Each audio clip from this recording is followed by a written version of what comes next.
Ipo na Bisho wa Sinza. Sisi bwana anajiita Bisho wa Sinza. Inakuwaje mzee wangu? Shwari. Kama kwa nini Bisho wa Sinza kwanza? Sio mimi Bisho, ni mtu wa Sinza, lakini pia kubwa zaidi ni content niliyokuwa nafanya inayolenga sana maisha ya vijana wa watu wa Sinza, tabia zao na kupenda ile slow. Kwa pia watu wakanibatiza Bisho hivi. Kwani uhalisia ni kwamba vijana wa Sinza wapo hivyo, wanapenda slow?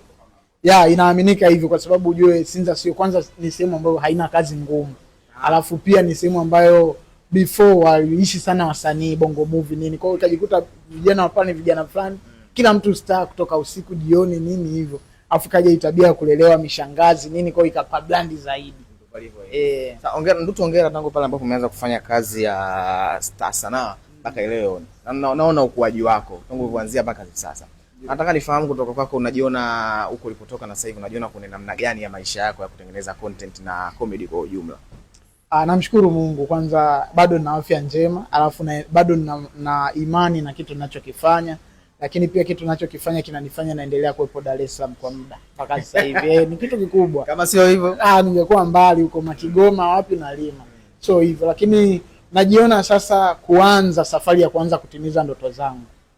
Mwanzo tunajua tulikuwa tunatengeneza njia, tunaanzaje kufanya. Kwa sasa hivi ndo naanza safari ya kwenda kutimiza ndoto zangu.